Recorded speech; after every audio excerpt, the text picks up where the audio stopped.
Thank you all for being here.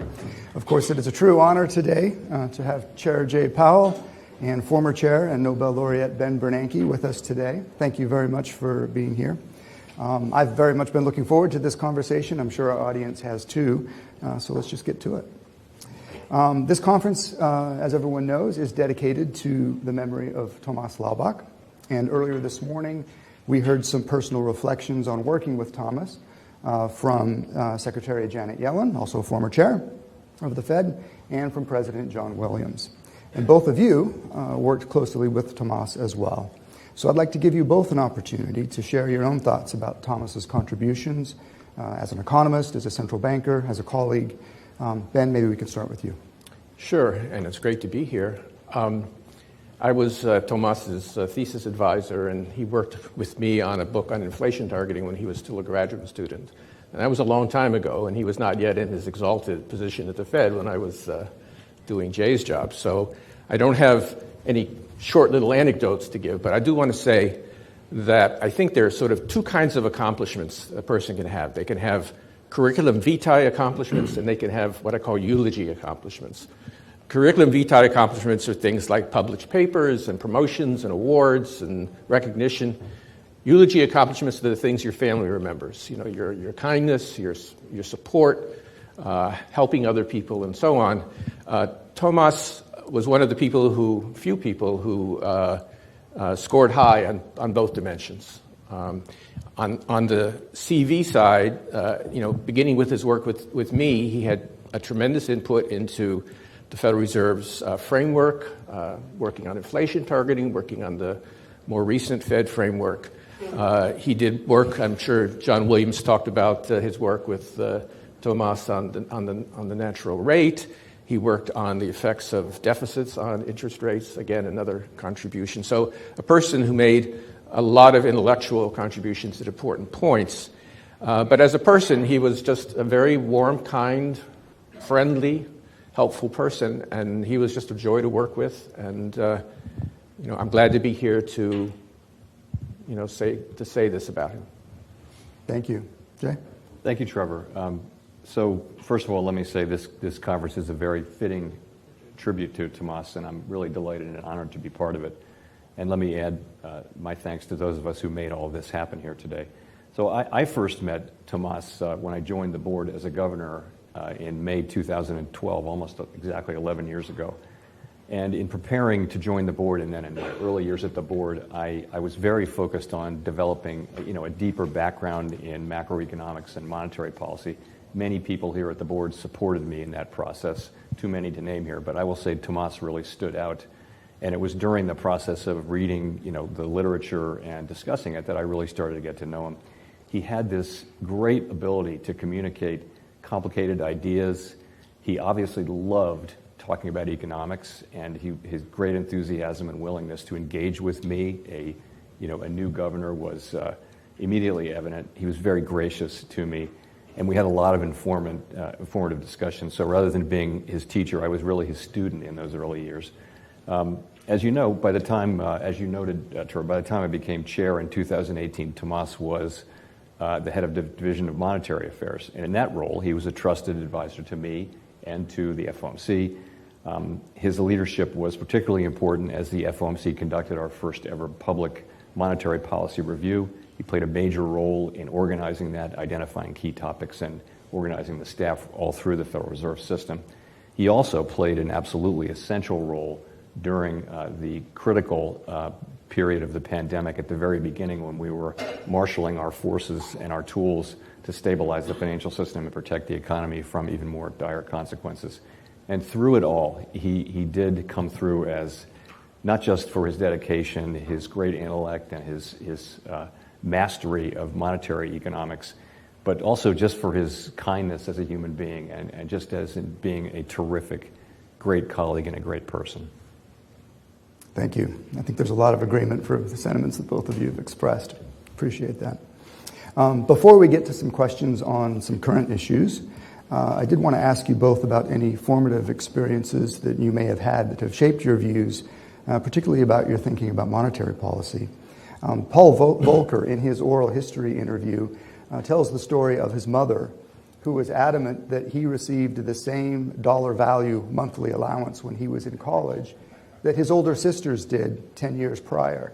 And of course, he was not too happy about that because inflation in the interim had obviously eroded the real purchasing power of that allowance.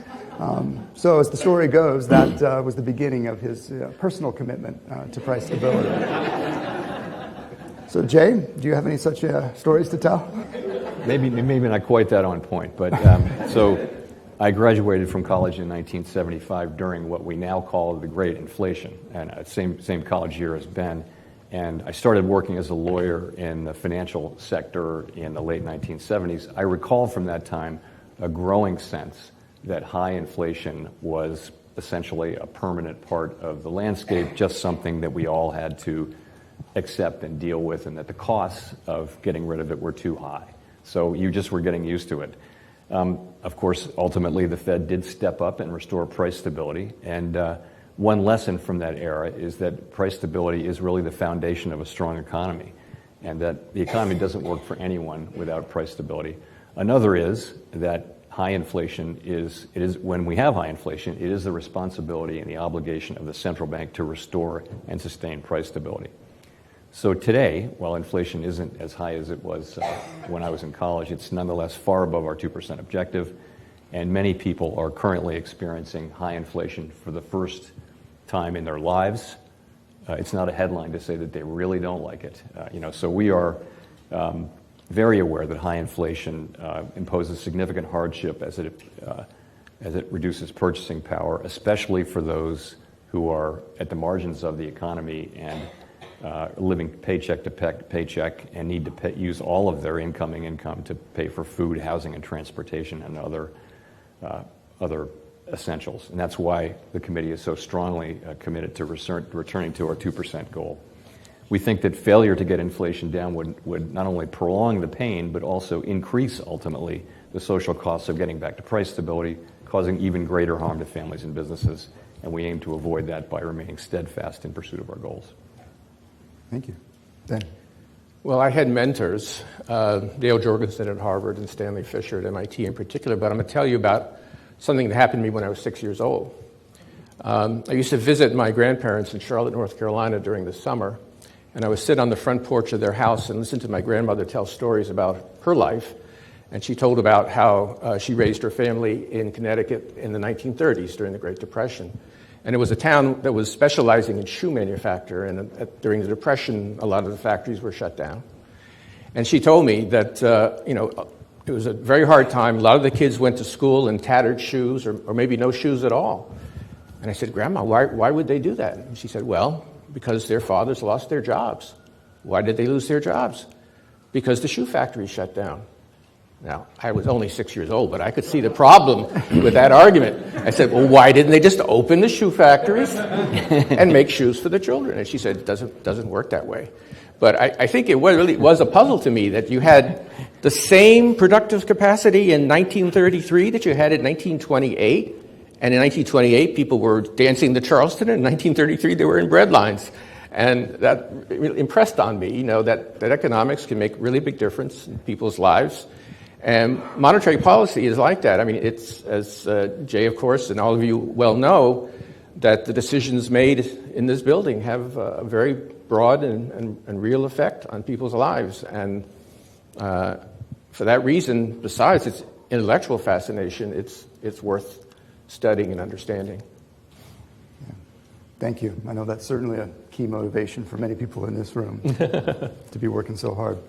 Okay, let's now turn to some topics of more current interest. And I'd like to start with the nexus between the financial system and the macroeconomy. Both of you, during your 10 years as chair, have faced very significant historic financial crises. Ben, obviously you confronted the global financial crisis, and Jay, the global pandemic.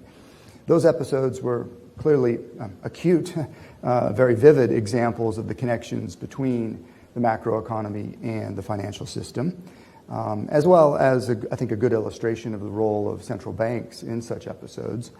But Ben, your research, importantly, and the research that you have inspired, has really demonstrated that understanding the connections between the financial sector, credit markets, and banks and the real economy is critical for even understanding traditional business cycles. So with that as background, we have just experienced a period of stress in certain parts of the banking system here in the United States. So I want to get your take on those developments, how you think they match up compared to some previous episodes, and what they might mean for the economy. Well, in some dimension, the recent crisis has followed the standard sequence. I don't know anything about Silicon Valley Bank other than what I read in the paper, so please don't misinterpret this. But it was a classic situation where they had assets that were subject to risk. In particular, as interest rates rose, the value of their long-term assets fell and their capital fell. They had hoped to hedge that by their deposit franchise, where as interest rates rose and interest rates moved more slowly on deposits, that would partially compensate, but they were dealing with customers who were very social media savvy, and that didn't really work. So after the decline in capital, you had the second stage, which is runs, people taking out their money, which ultimately led to the collapse of the bank, despite, I may add, the good efforts of the Fed and the FDIC to provide liquidity and provide support for depositors. The third stage of a banking crisis is contagion, and people looked at other banks and said, oh, they look sort of vaguely like Silicon Valley Bank. They got the same number of letters in their name and all kinds of things like that, and that caused people to begin to remove deposits elsewhere. And finally, the reason this is important is that it ultimately affects credit conditions. And the Federal Reserve is, of course, looking at the effects of bank problems and other financial issues on the extension of credit and therefore on the real economy.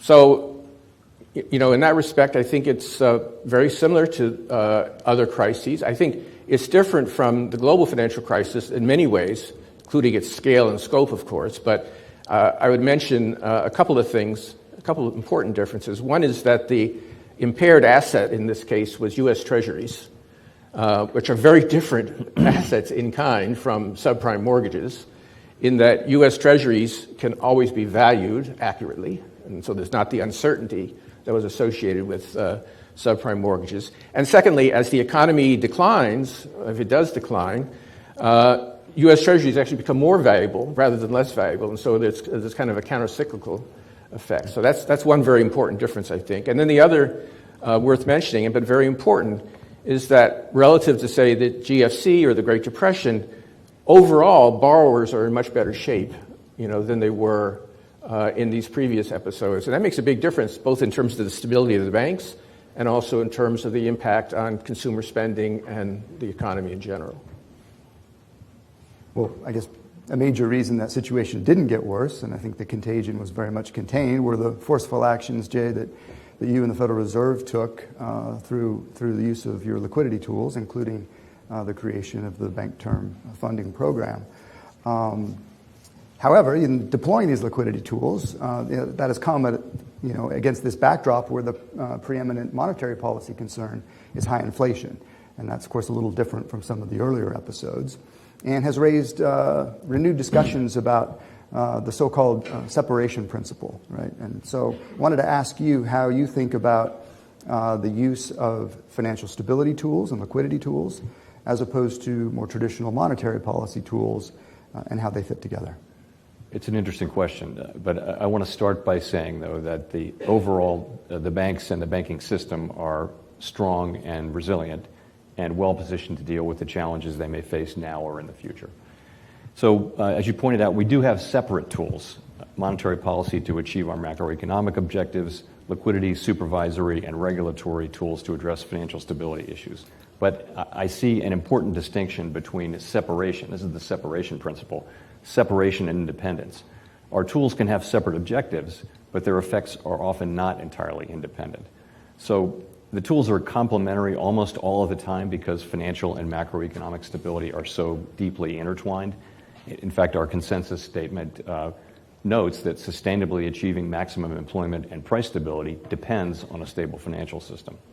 So because they're so intertwined, to me, there is not likely to be an absolute and complete separation of the tools, nor is that possible or desirable. And I think as Ben's research and the global financial crisis demonstrated, financial stability affects macroeconomic stability and vice versa. We saw that clearly at the outset of the pandemic. As a result, the tools that we use to address concerns in either arena can and will affect both, especially during extreme circumstances. That said, yes, the tools are separate, they have individual purposes, and most of the time each can be used for its intended purpose without compromising the other. For example, as you pointed out, when banking stresses emerged in early March, we used our liquidity tools, the discount window and the Bank Term Funding Program, to make liquidity available to banks that might need it. And that liquidity supported the stability of the financial system without restricting the use of our monetary policy tools to promote price stability. While the financial stability tools help to calm conditions in the banking sector, developments there, on the other hand, are contributing to tighter credit conditions and are likely to weigh on economic growth, hiring, and inflation. So as a result, our policy rate may not need to rise as much as it would have otherwise to achieve our goals. Of course, the extent of that is highly uncertain. So, thank you. And of course, I think the effectiveness of those tools is reflected in the fact that the FOMC has actually raised interest rates twice since the emergence of the banking strains. Of course, the purpose of that is to confront the inflation issue, which brings us to our next topic, which is, in fact, inflation. In the pandemic and the aftermath, we've had many renewed discussions of the important and classic textbook distinction between supply shocks and demand shocks.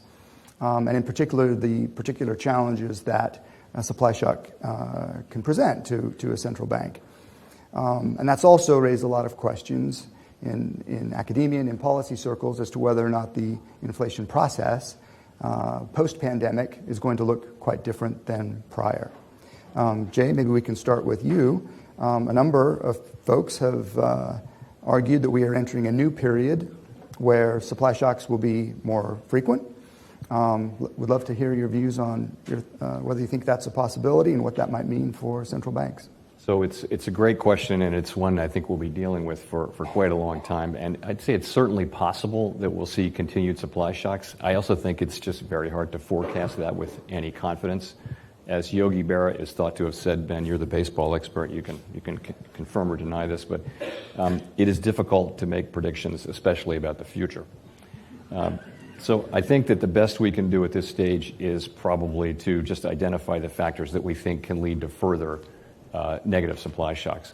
I will say that, though, that positive supply shocks related to globalization largely probably contributed significantly to the period of low inflation that either ended or was interrupted by the onset of the pandemic. And I'm thinking there of the vast increase in global labor supply, the development of efficient global supply chains, facilitated by technological advances and things like that. And I would say those positive supply shocks do not seem likely to be repeated.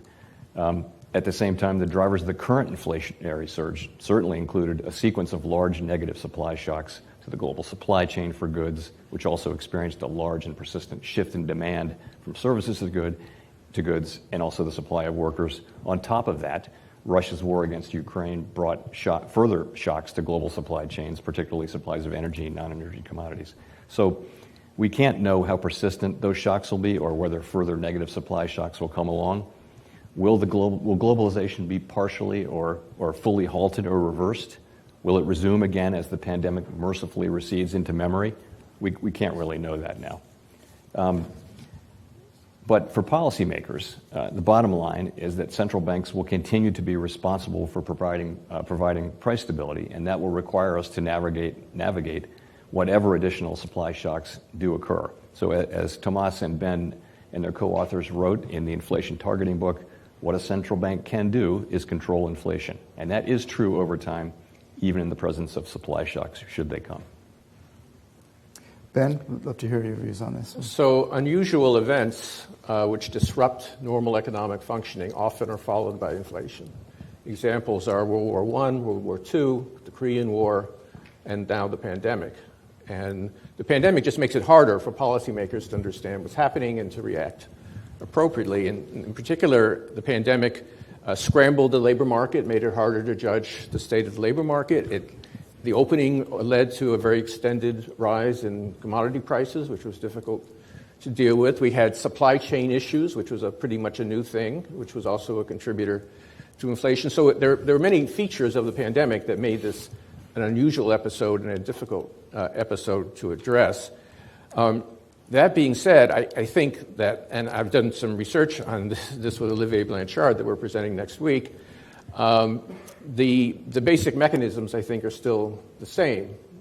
But you have a bunch of bad shocks, that's going to give you a problem. But the underlying mechanisms of supply shocks and tight labor markets and so on are really the same.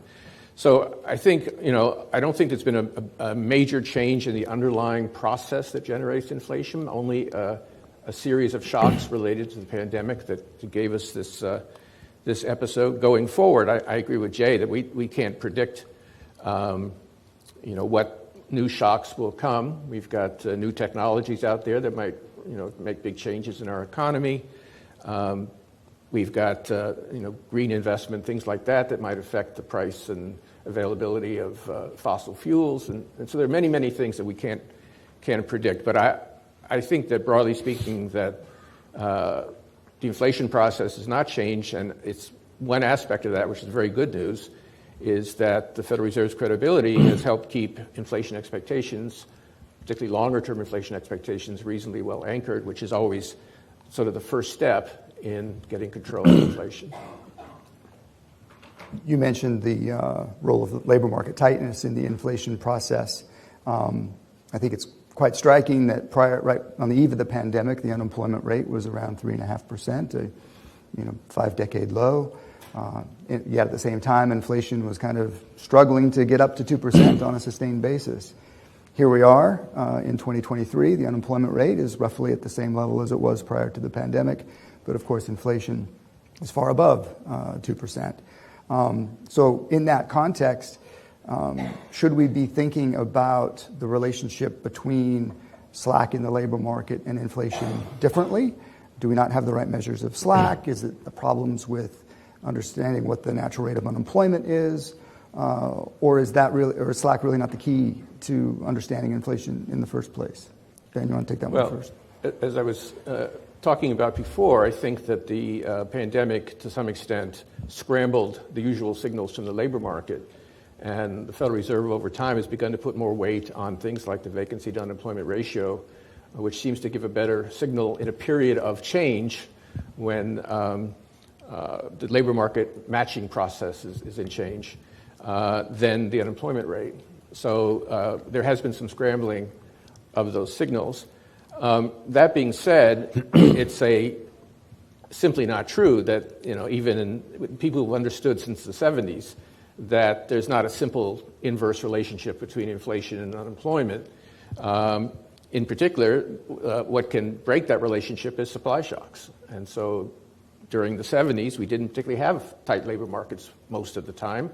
We had high inflation, because we had oil price shocks, which the Fed did not respond to adequately, B, because inflation expectations were not well anchored, and there was a strong tendency for price increases to feed into wage increases, to feed into price increases. So because of the presence of supply shocks and inflation expectations dynamics, there's no reason why low unemployment and high inflation can't coexist, but the remedies might be, depending on the situation, might be somewhat different. Jay, how are you thinking about that? So I'm very much in agreement with that. It's certainly true that we had both before and after the pandemic unemployment very low, close to 3.5%, but that we only had high inflation after the pandemic. Does that mean that our understanding of the relationship between slack and inflation is badly wrong, or that it has changed fundamentally after the pandemic?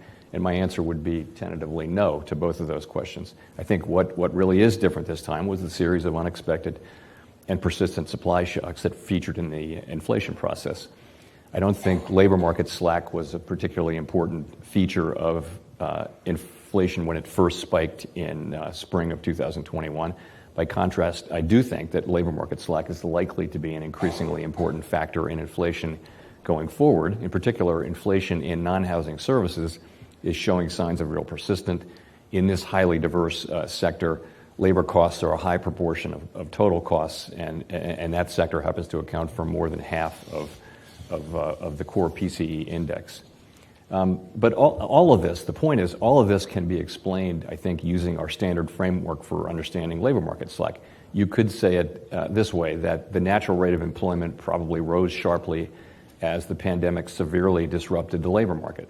And the implication of that would be that an unemployment rate of, say, 4% indicated a much tighter labor market in 2021 than it did in 2018. And as Ben mentioned, of course, after the pandemic, we began looking at much more closely at alternative measures, particularly vacancies, but also quits, which have been signaling even greater tightness than the unemployment rate alone might have thought to signal. I mean, to put some numbers on it, we at the end of 2018 and the end of 2021, we had 4% roughly unemployment in both cases. In 2018, the vacancies to unemployment ratio was 1-to-1 essentially. In 2021, it was 2-to-1. And that was a much better indicator, obviously, at that time of the simple standalone unemployment rate. Although, as I mentioned, you could also think of it as the natural rate being highly elevated. The other thing is, it may also be the case that the Phillips curve has steepened, meaning that inflation has returned, at least for now, to being more responsive to changes in the labor market slack. But the Phillips curve was once thought to be fairly steep after flattening. Relationships in the economy, like the Phillips curve, evolve over time, so I would not characterize that as a problem for our understanding of inflation. Very good, thank you. Maybe we can pivot here to the topic of central bank communications. It's widely understood now that the better the public understands the conduct of monetary policy, the more effective it will be. But fostering that type of understanding really requires a lot of communications, and of course that can be hard. Both of you have been powerful advocates for advancing monetary policy communications, both with an eye toward making policy more effective, but also for the purposes of promoting transparency and accountability. Ben, you've obviously played a critical role here, advancing the FOMC's communications, including the introduction of press conferences after FOMC meetings, the introduction of the summary of economic projections. So what changes over this period since the communication, say, revolution began, would you highlight as being some of the most effective, most important, and where do some remaining challenges exist? Well, let me talk about communication, because I think you need to understand that it serves multiple purposes. I mean, one of its purposes, the narrow purpose, is to try to align market expectations with the Fed's own thinking. I think that goes back to Alan Greenspan. You go back to 1994, the first FOMC statement. I mean, since then, the Fed has tried at least to give some indication of what it's thinking and what it sees as the risks to the economy. But beyond that, you mentioned transparency and accountability. This is a powerful institution. It's very important that it be accountable to the Congress and to the public, and the best way to do that is explain what we think, what we're doing, and how we're going to go about that. There's other reasons for communication. One I would talk about is feedback. We're having a conference here. If the Fed puts out the issues that it's concerned about, economists will write articles or tweet and respond to that. Or in the case of the Fed Listens program, maybe it would be more ordinary people who are explaining, how monetary policy affects them. One final thing I would mention is diversity of views. Because the Fed has a consensus culture, and there are very few dissents normally, the outside perception is the Fed is subject to groupthink, which of course is possible, but with people talking about, their own views and explaining why they see the economy as they do, it does, I think, at least to some extent, show that there is a range of opinion on the committee. In terms of tools, I guess I do feel proud about the press conferences, which I introduced 4 times a year after the Summary of Economic Projections, in which Chair Powell has taken to an art form. And I think also, just the inflation target, the forecasts that we release, and there's a cultural change, which some people don't like, but I think on net is good, which is, it used to be, if you look back at speeches in the Greenspan era, the president of the Federal Reserve Bank of Minneapolis, would talk about, harvests or something, wouldn't talk very much about the global or national economy. Now you have a lot of people talking about, the different aspects of the Federal Reserve's views. And again, that contributes to both market transparency and also to accountability to the local constituency and to the national constituency. Jay, you, of course, have continued to push forward on the communications and transparency fronts. Welcome your thoughts. I think the broader setting is that transparency is especially important today. Polling data show that many important public and private institutions globally have struggled to retain the public's trust and support in recent years.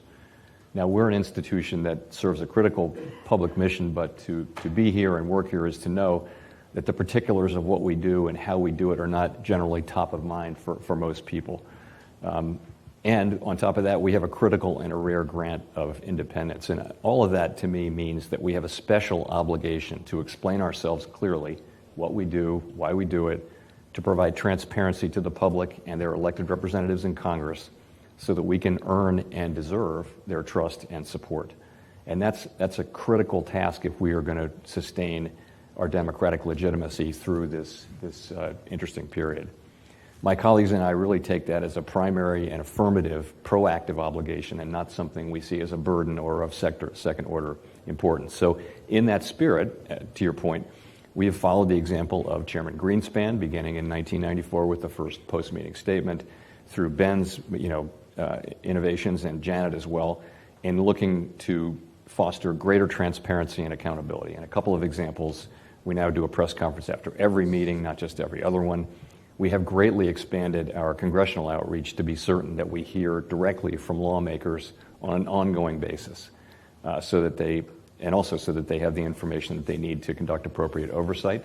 As I mentioned, in 2019 and 20, we conducted a public review of our monetary policy framework, seeking input from a broad range of people and groups all around the country. We've also significantly expanded transparency beyond monetary policy. For example, we now publish semi-annual financial stability and supervision and regulation reports. Of course, there are always communication challenges, especially I find about communicating the uncertainty that attends our assessments of economic conditions and the outlook.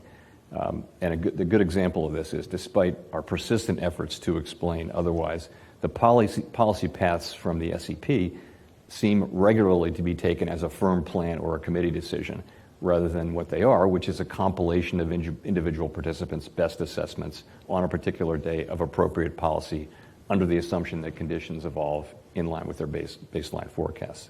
So that's just a challenge that we constantly face in the context of great uncertainty. Despite that, I would say, though, that the Summary of Economic Projections has actually been very useful during this tightening cycle as markets have looked ahead and priced in future rate hikes, long before they're actually implemented.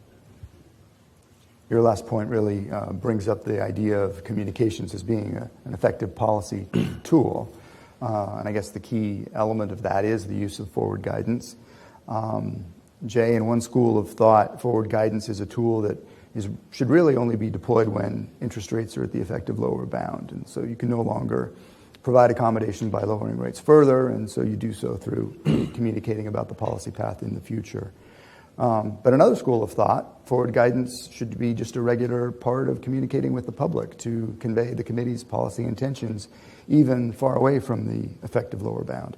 Where do you come out in that debate? Well, I do think it depends on circumstances. I do think that forward guidance can be useful when policymakers have a materially different or clearer view of the likely path of policy than does the interested public.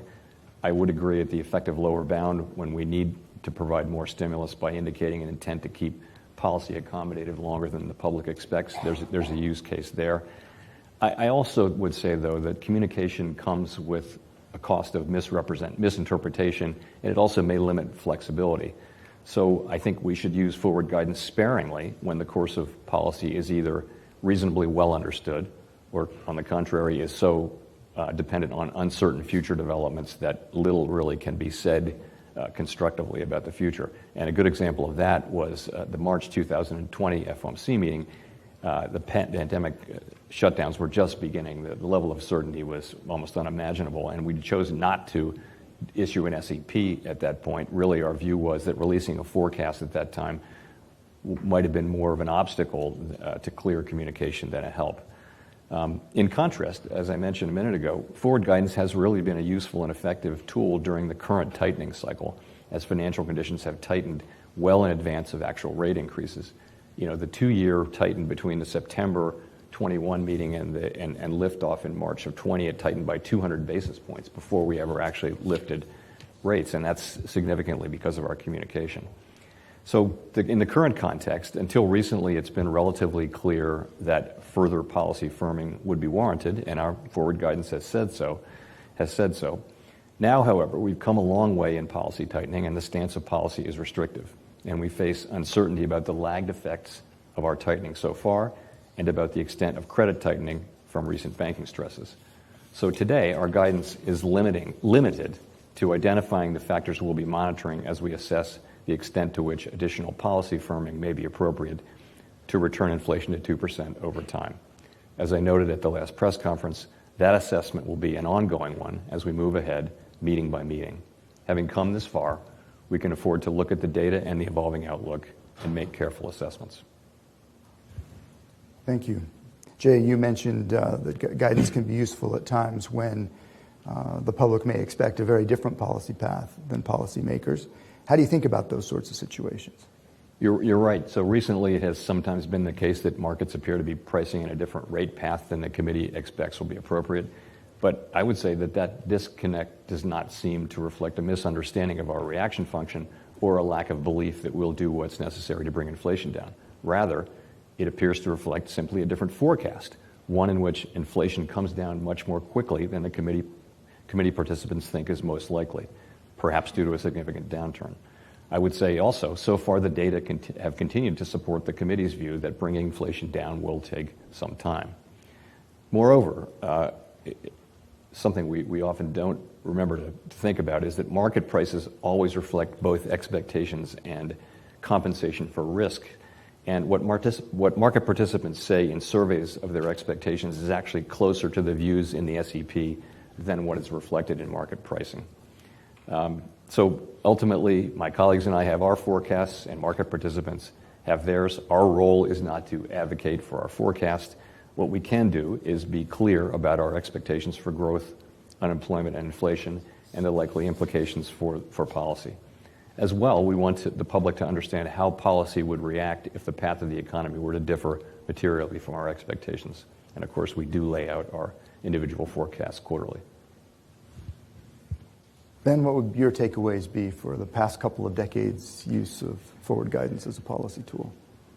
Well, Charlie Evans and co-authors have made a useful distinction between what they call Odyssean and Delphic forward guidance. Odyssean forward guidance is a commitment forward guidance, which is rarely used, but typically at the lower bound, where the central bank promises to do something, and its credibility on the line, that it will follow a certain path going forward, and that's a way of getting more stimulus. And I think, again, that goes back, again, to Alan Greenspan, I think, to indicate that a certain path was very likely, and that actually helps achieve the objectives. Delphic forward guidance is basically just a forecast. Here's what we think. Tomorrow we might think something different, but we're just trying to, as part of our transparency, we're just trying to give you a sense of where the economy is going and how we think policy will react. Now, as Jay points out, there are some problems in practice. One is people don't understand the difference all the time between a commitment and a forecast. That's something that Jay has emphasized, and I think should be emphasized. Another is people underestimate the amount of uncertainty involved, which is enormous. So I don't think you can do without some form of forward guidance, because the idea of transparency says, here's what we see, and here's why we're thinking. And so the idea that there's no guidance at all, most of the time, I take March 2020 as a counterexample, but most of the time you do want to give at least a sense of where you think the economy and accordingly policy are heading. I think, just if I might editorialize one more minute, I think one of the issues is that the FOMC is so large and geographically dispersed that it's been difficult to come up with a collective committee forecast. We tried to do that when I was chair. The dot plot is a compromise, which is not ideal. Other central banks do other things. Sometimes they have collective committee forecasts that are voted on, or they use market rates, or they publish the staff forecast. So there are different ways to go about this. But again, I think that forward guidance is both an instrumental tool, but again, letting people know sort of how the central bank sees the evolving situation, even if there's lots of uncertainty, which you can say, normally is part of transparency. So you highlighted uncertainty as being a key factor in dealing with some of these issues. Obviously, uncertainty is a pervasive feature of monetary policy making, and often invokes, the so-called risk management approach to making monetary policy. Maybe we can start, Jay, with you on this topic. The FOMC's raised the federal funds rate by 5 percentage points in a little more than a year. That's a very rapid pace by historical standards, as we all know. How do you view those actions in the context of the uncertainties that you and the committee faced about the economic outlook, and how did risk management considerations factor into your decisions? So I'll start by remembering that Alan Greenspan famously said that pervasive uncertainty was the defining characteristic of the policy landscape. It's worth remembering that he made that comment during what we now think of as the Great Moderation. So that statement has never been more apt than it is today. If you look back, the pandemic, the global shutdown, the historically forceful response and the reopening, all of that had no modern precedent. So it has been a time of historically elevated uncertainty and of unexpected outcomes. No advanced economy had ever faced a shutdown and a reopening, and now all of them would face it at the same time. So no matter what happened, the outcome was going to be unprecedented. So this level of uncertainty posed real challenges for policy and policy communications. On the one hand, we had to be nimble to be able to respond to the evolving situation. On the other hand, we wanted to be as clear as possible about what we were doing, lest we add to uncertainty. So I would say policy certainly has been nimble, consistent with what within our expectations. The data did actually show declining inflation through September of 2021, but then turned decisively against that expectations thereafter. And in response, we accelerated our policy firming, ultimately, as you noted, raising rates by 500 basis points in just over a year. Over this period, we communicated that the object was to reach a stance of policy that is sufficiently restrictive to return inflation to 2% over time. But we also communicated that the level of rates that would ultimately be required was highly uncertain. Now, until very recently, it's been clear that further policy firming would be required. As policy has become more restricted, the risks of doing too much versus doing too little are becoming more balanced, and our policy has adjusted to reflect that fact. So we haven't made any decisions about the extent to which additional policy firming will be appropriate, but given how far we've come, as I noted, we can afford to look at the data and the evolving outlook and make careful assessments. Ben, when you became a policymaker, you were well versed in sort of the academic literature on decision making. Yeah, I moved from that side to this side. How does it work in practice? I say uncertainty when you're an academic is trying to decide whether your error term is Gaussian or not. In actual policy making, you don't even know what the current quarter GDP is because it's going to get revised, several times down the road. I remember when I was sitting just as a member of the board, and Greenspan was in the chair, and we had responded to some inflation data, and a little bit later, it turned out that inflation change had been revised away. And I asked the chair, "Do you think we can revise our interest rate policy?" It is very difficult. I mean, got to laugh with that, but just trying to make policy, it involves not just uncertainty about, the data, about the model, about all the things that can happen, about the social and economic and political environment. So it's very difficult. And unfortunately, or fortunately, given that monetary policy works with a lag, given that there are risks on both sides of the modal forecast, there's not much choice but just to accept that uncertainty and try and do the best you can, being ready to adjust as new information arrives. Very good. Thank you. We are getting close to the end of our allotted time. Maybe we could wrap up with just a question looking ahead. Jay, maybe we can start with you. What would you point to as some of the key issues that will be most relevant to the research community as well as to the policymaking community? So I guess I would start with the labor market, and what we talked about earlier of vacancies in particular, and the beverage curve, and the whole discussion over whether the extraordinarily high level of surplus demand in the labor market can be lessened through the vacancies channel without a significant increase in unemployment. That would be more akin to what has happened in all prior cycles, or most prior cycles. So that's going to be a question that we will resolve empirically. But I think we're learning new things about the workings of the labor market, at least in this one situation. I think on monetary policy, it's going to be interesting to look back and try to understand how inflation spread from what was at the beginning, very focused on the goods sector due to the rotation of demand from services to goods and the tremendous amount of support that goods purchases got from fiscal and monetary stimulus. How did it spread then through really into the service sector where it now significantly resides? I think we're seeing much progress on goods, and we have progress in the pipeline on housing services, but where we see persistent inflation is now in the service sector. So what is the mechanism by which that happens, and what are the implications? Ben, you have the last word. Well, I think one of the things that I would urge researchers to look at is the relationship between monetary policy and financial stability, a very, very difficult relationship. If you read the papers, you see that everybody has a very strong opinion about this subject, but they don't necessarily correlate. As Mark Twain once said, the things you don't know can hurt you as much as the things that you know for sure but ain't so. I think that we really do not understand, to the extent that we need to, the relationship between different aspects of monetary policy, risk-taking, balance sheet behavior, et cetera. It's just something, there's a lot of good work being done, don't get me wrong, but I think we need to understand much better what the channels are and to quantify the relationship so that we can think about to what extent we need to take that into account in monetary policy. Very good. Well, let me thank both of you tremendously for sharing your perspectives with us today. It's been a highlight of our conference honoring Thomas Laubach, and so thank you very much. Round of applause.